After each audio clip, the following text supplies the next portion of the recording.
Radio. Dany Moreau, Pirate l'Info. Et l'info du jour, bien sûr, c'est la France qui va connaître une canicule sans précédent. Sud Radio a demandé aux personnes âgées comment elles avaient prévu en tout cas de se protéger. Et oui, catastrophique, Cécile. En 2003, souvenez-vous, la canicule de 2003. Moi, Michel Drucker, j'avais perdu la moitié de mes téléspectateurs. Alors aujourd'hui, avec cette météo à la con, mon audimat risque de fondre plus vite que la banquise du Groenland. Mais cette fois, zéro stress, Mimi a tout prévu. Hier soir, j'ai envoyé tous mes invités fétiches comme Marc Mercadier, Herbert Léonard et Sylvie Vartan se reposer en lieu sûr dans un endroit où il fait bon vivre, la chambre froide chez Bébert, mon boucher charcutier. Et vous, Jean-Jacques Bourdin, comment vous vous préparez à la canicule ?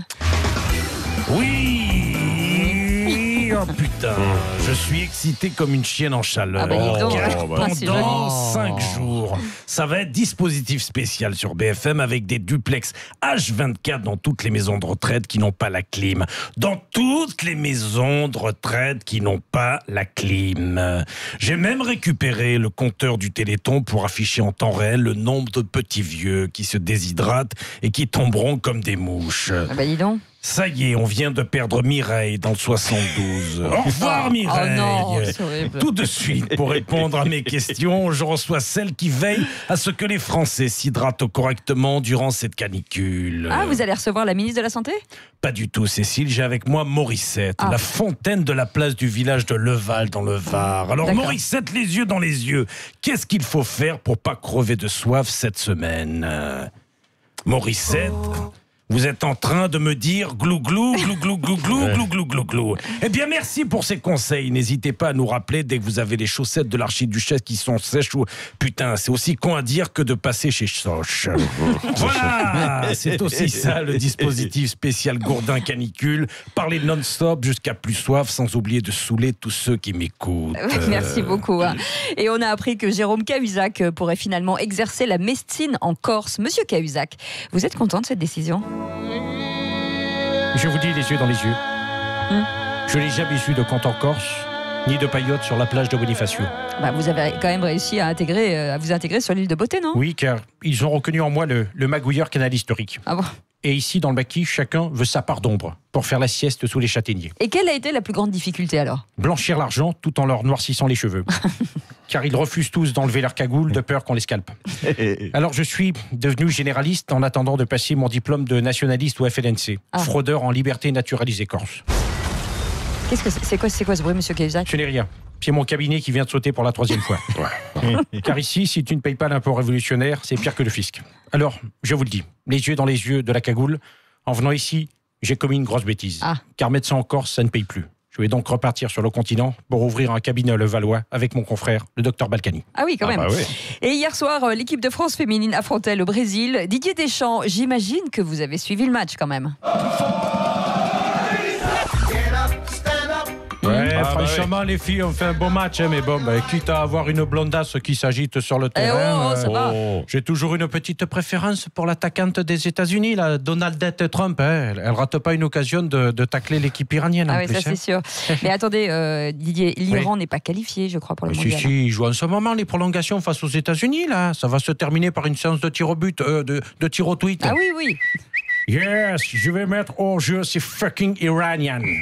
Non, faute Donald, là, et même grosse faute d'orthographe avec le doigt, là. Allez, t'arrêtes avec tes tirs recadrés dans la lucarne de Hassan Rouhani, et puis tu te calmes avec les coups de boule à la Zidane. Sinon, ta moumoute va encore flying like a bird. Hein. Et pour conclure, Didier, dites-moi, quel est votre pronostic pour l'issue de ce match ? Écoutez, même si l'ONU met un carton rouge aux États-Unis, j'ai bien peur que ça se joue en 4-4-2. 442 morts sur la pelouse. Alors là, je vous dis pas la gueule du match retour. Hein. Planète 0, préhistorique 1. Eh ben, dis donc, ça donne envie. Avant les vacances, démarrons notre série sur les jobs d'été avec aujourd'hui bien sûr Jean-Luc Mélenchon.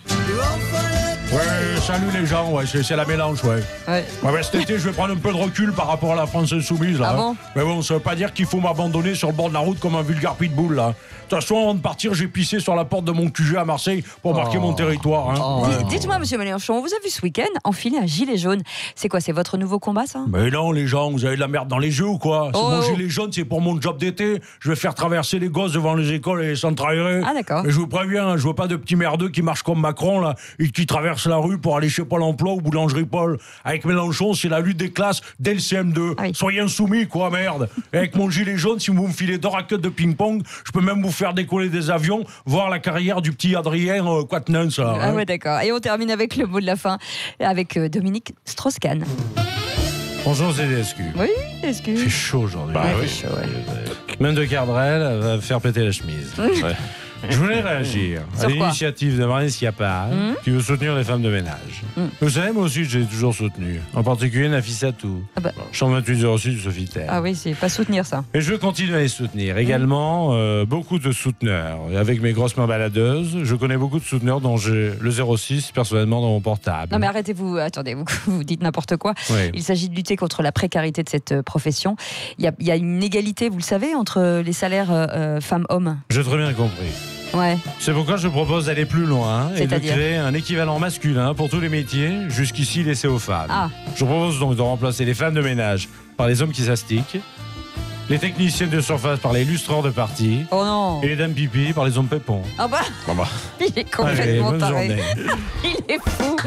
Merci beaucoup, C'est pas Dani. mal ça, les hommes pépons. Ah oui, les hommes pépons, mais c'est très bien, c'est frais pour le matin.